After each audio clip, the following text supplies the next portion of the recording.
मेरे प्यारे भाइयों और बहनों, आप सभी को जय मसीह की। शुरू में हम प्रार्थना करेंगे और बाद में प्रभु का सुसमाचार सुनेंगे। हमारे स्वर्गीय पिता, यीशु मसीह के नाम से हम आपके चरणों में आते हैं। आपका संदेश देने के लिए मेरी सहायता कीजिए और संदेश सुनने वालों को आशीषित कीजिए। ये प्रार्थना यीशु मसीह के नाम से करता हूँ, आमीन। आज के संदेश का विषय है बुरे काम करने वालों की बुरी हालत। इस विषय में पहला उदाहरण है एक राजा का, जिसका नाम है हेरोद राजा। इसके बारे में लिखा है प्रेरितों का काम अध्याय 12 और 20 से लेकर 23 वचन तक। हेरोद राजा बहुत बुरा और गुस्सा करने वाला क्रूर आदमी था। बाइबल में लिखा है गुस्सा करने वाले लोग मूर्ख हैं, और ये भी लिखा है कि गुस्सा करने वाले लोग प्रभु के राज्य में नहीं जा सकते। हम सभी को मालूम है गुस्सा करने से कैन ने हाबिल को मार डाला। गुस्सा होने से ब्लड प्रेशर बढ़ जाता है और उसका नतीजा बुरा होता है। हेरोद राजा के बारे में दूसरी गलत बात यह है कि उसने परमेश्वर को महिमा नहीं दिया, इसलिए वो कीड़े पड़ के मर गया। इस बात से हमको मालूम होता है कि गुस्सा नहीं करना और सभी ने जीवित परमेश्वर को मान, महिमा, आदर, सम्मान देना चाहिए। नहीं तो हेरोद राजा के समान हमारी भी हालत बुरी हो जाएगी। दूसरा उदाहरण है एक रानी का, जिसका नाम है ईजेबेल रानी। इसके बारे में लिखा है पहला राजा 21 अध्याय में। ईजेबेल रानी ने परमेश्वर यहोवा के नबियों को घात किया। दूसरी बात, इसने नाबोत की दाख की बारी के विषय में बहुत झूठा और बुरा काम किया। इसने झूठे खत लिखा। बाइबल में यशायाह की पुस्तक 10वां अध्याय पहला वचन में ऐसा लिखा है कि जो लोग अन्याय के निर्णय करते हैं और जो दुष्टता से न्याय करते हैं, उत्पात करने की आज्ञा लिख देते हैं, उनको हाय। दूसरी बात, इजबेल ने झूठी साक्ष्य देने के लिए 2 लोगों को तैयार किया। पवित्र बाइबल में 10 आज्ञाओं में से एक आज्ञा ऐसे है कि झूठी साक्ष्य न देना, लेकिन ईजेबेल रानी ने ये झूठा और गलत काम किया। इन सब बातों को नतीजा ऐसा हुआ कि ईजेबेल को ऊपर की खिड़की से नीचे गिरा दिया। उसके लहू के कुछ छिंटे दीवार पर और कुछ घोड़ों पर पड़े और उन्होंने उसको पांव से लताड़ दिया। उसकी खोपड़ी, पाँव और हथेलियों को छोड़कर उसका कुछ न पाया। इजबेल का मांस कुत्ते ने खाया। उसका शव भूमि पर खाद के समान पड़ा, यहाँ तक कि कोई न कहेगा ये इजबेल है। कितनी बुरी हालत रानी की हो गई, बड़ी दुखी बात है। तीसरा उदाहरण आकान नाम आदमी का। उसके बारे में यहोशू की किताब 7 अध्याय में लिखा है। पहले से वो अच्छा था, यहोशू के साथ मिलकर काम करता था। बाद में उसका मन बदल गया। उसके मन में चोरी करने का ख्याल आया। आकान ने शिनार देश का एक सुंदर ओढ़ना, 200 शेकेल चांदी और 50 शेकेल सोने की एक ईंट देख पड़ी। तब उसने लालच करके अपने घर में छिपा कर रख दिया। चोरी करना पाप है। चोरी करने से आदमी पाप का गुलाम बनता है। जो वस्तु खुद की नहीं है उसको हाथ भी लगाने का नहीं। चोरी करने वाले लोग नरक में ही जाने वाले हैं, जहां आग नहीं बुझती और अनंत काल में वहां तड़पना पड़ेगा। बाद में आकान उसका सोना चांदी, बेटे बेटियों, बैल भेड़ बकरियों और उसके घर में जो कुछ था वो सब लोगों ने पत्थर मारकर आग में जला दिया।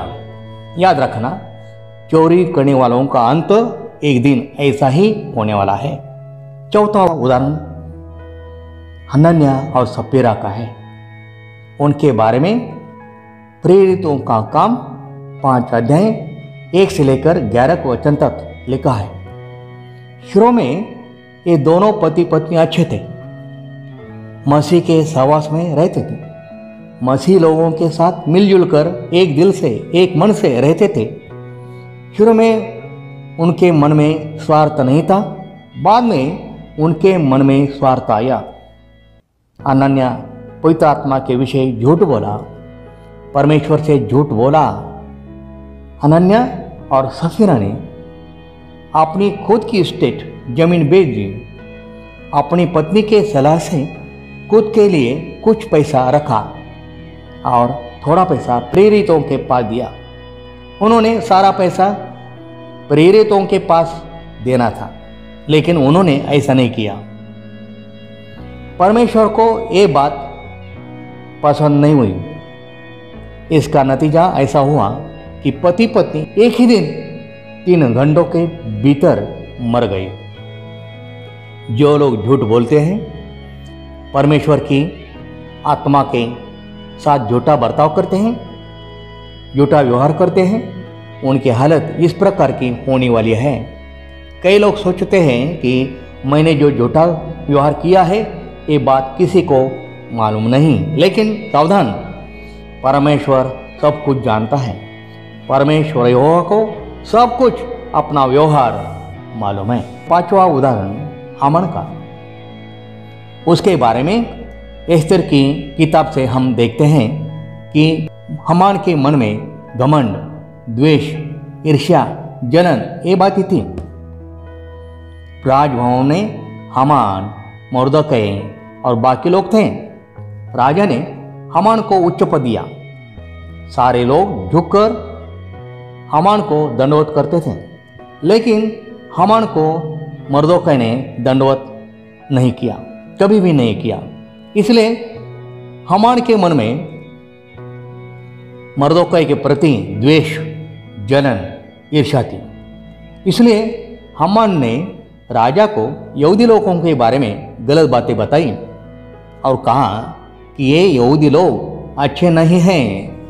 इन यहूदी लोगों के द्वारा हमें धोखा है। इन यहूदी लोगों को नष्ट करना ही लाभदायक और उचित है। राजा ने हामान की बात मान ली और तमाम यहूदी लोगों को खत्म करने की आज्ञा राजा ने दी। कितना कपट, द्वेष, ईर्ष्या हामान के मन में थी। लेकिन एस्तेर रानी और तमाम यहूदी लोगों ने 3 दिन उपवास किया। बाद में एस्तेर रानी ने राजा को हामान के कट कारस्थान के बारे में बताया। राजा को मालूम हुआ सत्य क्या है। राजा ने आज्ञा दी और हामान और उसके 10 पुत्र फांसी के खंभों पर लटकाए गए। बाइबल में लिखा है, जो दूसरों के लिए गड्ढा खोदता है, खाई बनाता है, उसमें खुद ही गिरता है। 6वां उदाहरण है योना का। योना ने परमेश्वर की आज्ञा का उल्लंघन किया, इसलिए उसकी हालत बुरी हो गई। परमेश्वर ने योना को सुसमाचार प्रचार करने के लिए निनवे शहर में जाने को बताया था, लेकिन वो निनवे जाने के बदले तर्शीश को जाने लगा। जाते समय समुद्र में प्रचंड आंधी आई। लोगों को मालूम हुआ कि योना की वजह से ये विपत्ति हम पर आ गई है। लोगों ने उसको पकड़कर समुद्र में फेंक दिया। परमेश्वर ने एक बड़ा सा मच्छर ठहराया था। उस महामच्छर ने योना को अपने पेट में 3 दिन और 3 रात रखा। कितनी भारी विपत्तियों का सामना योना को करना पड़ा। जो लोग परमेश्वर की सेवा के लिए पहला स्थान प्राधान्य नहीं देते, उनकी भी हालत योना की तरह हो जाती है। इसलिए प्रभु की सेवा, बाइबल अध्ययन, प्रार्थना, उपासना, भक्ति करना, मंदिर में जाना, गवाही देना, मंदिर में सेवकाई करना, संदेश देना, इन बातों पर अधिक ध्यान देना चाहिए। पहला स्थान प्रभु को देना चाहिए, नहीं तो योना की तरह बहुत सारी विपत्तियों का सामना करना पड़ेगा। आपकी हालत बुरी न होने देना। 7वां उदाहरण है नाबाल का। उसके बारे में पहला शमूएल इसका 25 अध्याय में हम देखते हैं। अपने सहकर्मियों के साथ, अधिकारियों के साथ कैसा बर्ताव करना चाहिए, ये बात हमको भी समझना जरूरी है।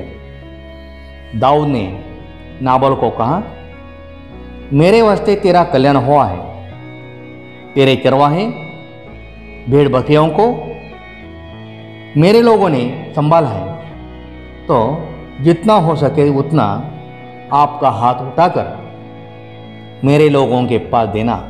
ये बात सुनकर नाबाल को बहुत गुस्सा आया। नाबाल ने दाऊद के लोगों को कहा, दाऊद कौन है?